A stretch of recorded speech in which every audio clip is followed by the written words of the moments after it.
So, first up this evening, we have Skyler Rehm, has lived in Lawrence since 2010 and is originally from Tulsa, Oklahoma. Okay, all right, yeah. Professionally, he's a data analyst who is passionate about visualizing the stories hidden in the numbers. Outside of work, he is a Lego enthusiast, cat dad, and longtime Nerd Nite attendee, cursed with never winning the raffle. That streak will likely continue as he is a presenter this evening. He is known among his friends for making spreadsheets and graphs for fun, collecting tacky knickknacks, and loving road trips. Uh-oh. Can you, man? No, 1 second. I gotta find it. All right. Did I mention 3 years since the last time I did? I love road trips, but only when he's the one driving. While he's admittedly terrible at remembering to post on social media, Skyler did remake his Twitter account specifically for Nerd Nite's return. It is at Vanteaux, which is VANTEAUX. Also recently retweeted this event, so if you want to see it there, you can probably find his name there. You can also find him at the Lawrence Public Library's first ever LPLCon, which is coming up March 10th and 11th. Wait a second. You put a plug in your intro. That is pretty gosh darn clever.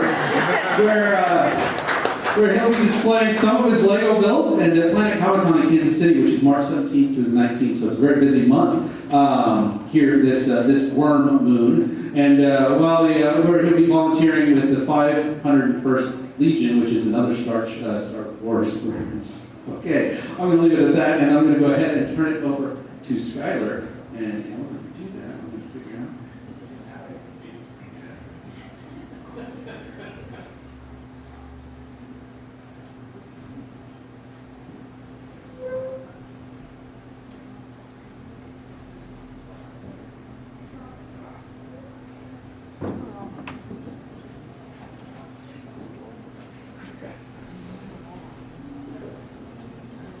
They still have, oh yeah, they still have just different places. They're in the front window. Yeah. My grandson. Yeah? Oh, okay. Hello. Is that good? They have your okay? Not too bad? Alright, I feel very official with this headset. Very different from my normal, like, Microsoft Teams. It's pretty interesting. It's full. With my crappy laptop. Perfect. Thank you very much. Hello. Welcome back to the Nerd Night. I am so excited for this event to be back. So I will go ahead and jump right in. If you have any questions, I will definitely be taking questions at the end. If you have something that absolutely cannot wait, just shout it out at me and I will still answer. So I'm going to be talking about the Little Ladies of Liberty, which was the 40th anniversary campaign of the Boy Scouts of America, titled Strengthening the Arm of Liberty. So what am I talking about? There are these replicas of the Statue of Liberty scattered across the country. So in 1950, the Boy Scouts of America celebrated their 40th anniversary, like I said, with this campaign called Strengthen the Arm of Liberty. Between 1949 and 1952, approximately 200 of these replicas were commissioned and donated across the country. They are 100 inches tall, about 2.5 meters, and are made of stamped copper. At the time, cost about $350 each, which Boy Scout troops would fundraise that money so they could purchase and then donate to their communities these statues, which is over $4,000. That's not even including the original cast of this, which I have to check, but I believe cost about $1,800 at the time. So the campaign was created by J.C. Whitaker, who was the scout commissioner of the Kansas City Area Council, and they were manufactured by a company in Chicago, Illinois. So this one that's here is one that is in front of City Hall in Muscatine, Iowa. So how did I find out about these statues? Well, in May of 2021, when we briefly thought that everything was already back to normal, my best friend and I took a road trip, because of course we did, to Denver, Colorado for the long weekend. And much to his detriment, he agreed to let me stop at a bunch of tourist traps because I never had. And I did promise that I would say the only tourist trap he was actually mad about was that I did take him to the Hall of 20 in Copper City, which I loved. He was not, yeah, he said that it was bad. Everything else was great. But while I was looking at random places to stop, There. I found an article about the Statue of Liberty that's just off the side of the highway, off of US 281. And when I say off the highway, there's nothing else there. It is a turnoff with like 2 benches and this statue, and that's it. And so I was immediately curious, why is this there? How could this be? And if you look it up on Google Maps, it's just its own little dot of replica Statue of Liberty with no other information. So I had to think, why are these here? Why in the middle of nowhere? And as I'll get to in a minute, we found 7 between here and there. And granted, we took a very winding route, but we found 7 on our way there and back on that trip. So while I was doing research for this, actually recently for this presentation, I found this scan of the Boy Scouts of America newsletter from 1950. And so in this, one of the quotes was, "It was Whitaker's conviction that the crusade strengthened the arm of liberty would have great carryover values if various communities throughout the country were constantly reminded of their precious liberty." And fittingly, the first model was officially erected and dedicated in Kansas City, which is where Whitaker was from. So, of those original 200, not all of them still exist. I've been able to account for a little over 150 of them, just based on research. Some of them have been just destroyed or lost to time. Some of them have just gone missing because no one was really keeping track. Unfortunately, some of them have actually been stolen, which I can only imagine was an incredible feat to steal an 8-foot-tall solid metal statue. But because this was the brainchild of Whitaker, who was in Kansas City, a lot of them are relatively nearby. And it may just be that these are the remaining ones and that they originally were a little bit more spread out. But of the ones that are left, about 2/3 of them are within a state or two. And actually, Kansas has the most out of any state. We have 25 statues of liberty in Kansas. Iowa has 22, Missouri has 19, including one in Kansas City, which is ours. Colorado has 14, Nebraska has 14, and Oklahoma has 12. There's a few states that don't have any, and there's a few that only have one. But as you can see, they're pretty centralized. And as someone who, as I said, loves road trips, a lot of these are within distance for us. So on this map as well, the ones that are red are ones that I've already found. The ones in blue are ones that I have not found, at least yet. This is not a project I ever think that I will finish. There's a lot of statues here. And some of these are not probably places I would ever go. But, as I'll get to in a little bit, I would have said that about some of the cities that I've actually been to because of this project. I took a second to load there, that was something. These are all the statues that I have found. And it's really silly seeing them all next to each other because it's photos of the same replica. But I found 38 of them, and actually you can see some of them have been restored, some of them haven't, some of them are parts or aren't buildings. You can see, these are actually in order of how I found them over certain days. So especially on these later ones, you can see the sky gets darker and darker as the day went later and later, and I still wasn't finding that because I kept stopping to find statues. But it's been a really exciting adventure. And the really interesting thing about this, so why do I care, right? I don't particularly care about the Boy Scouts. Sorry if there's any Boy Scouts. I didn't really care about the Statue of Liberty before this either. But I love stories. I love the connections that this has found. And I love dragging my friends on road trips. And so since this has started here a couple of years ago, my fiance and I actually had gone to see the real one, from a distance at least. We weren't willing to wait the 3 hours to get on the boat to actually go see it. But we did see it from a distance. I have my Lego version in my office. And actually have all of those printed out on little Polaroids on a corkboard behind that statue. And then when we were in Las Vegas here in October for their Pride Parade, there was a huge one in front of the New York Hotel, which doesn't really count, but it was still fun. And then what we didn't expect was statues made of Twizzlers and Hershey's inside of the hotel because it's Las Vegas. Why not? I also, like I said, I'm a data analyst, so I love the data of it, right? So I had to make some charts. It's so interesting to me. Like I said, so many of them are nearby. And of these, there's 12 within 100 miles, and there's one in Nebraska that I haven't been to. And I didn't really think about it until I drew the circle. There's one? I've been to all other 12. But Kansas City Missouri, on the Missouri side, is actually the only city with two of them. One of them technically is in North Kansas City, but they're both there.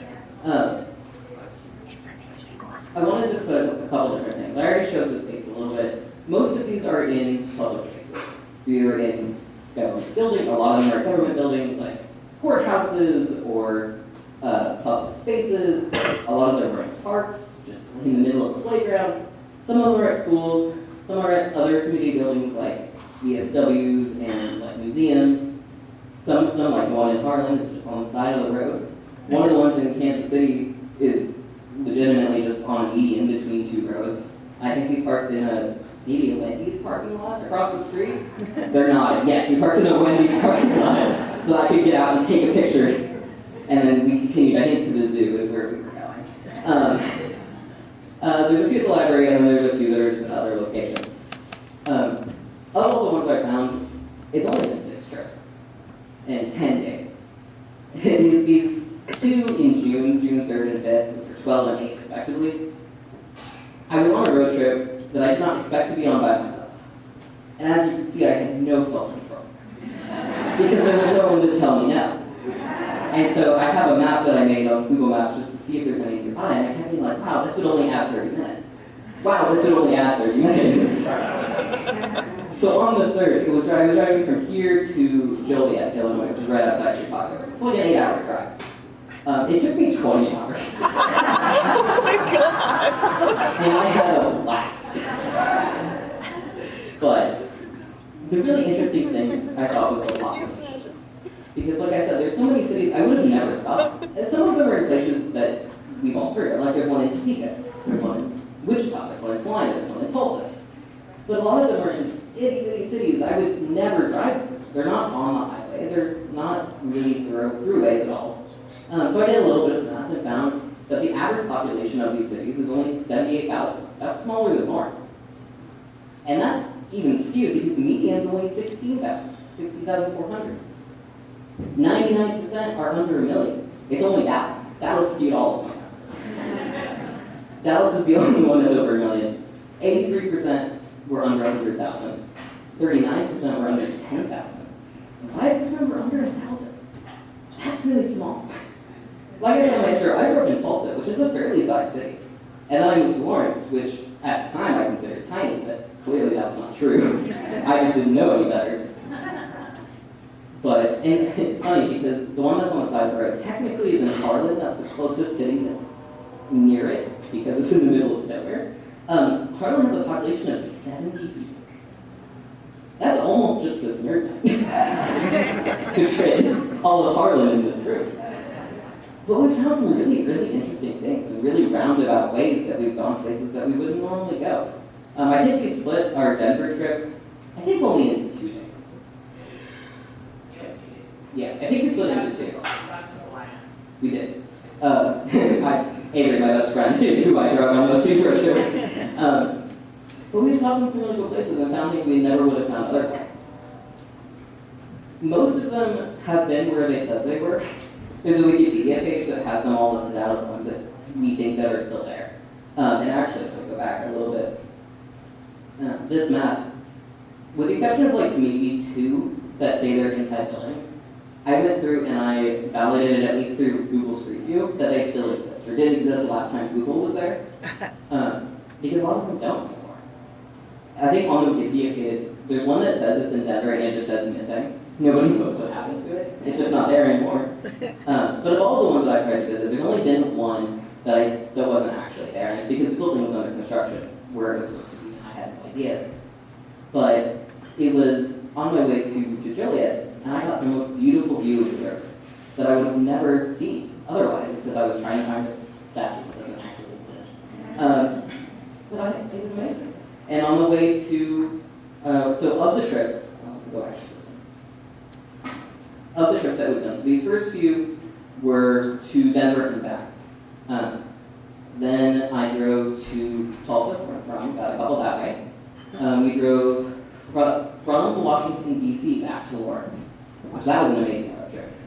We didn't actually find that many, but we did find the only one that's in West Virginia. There's only one.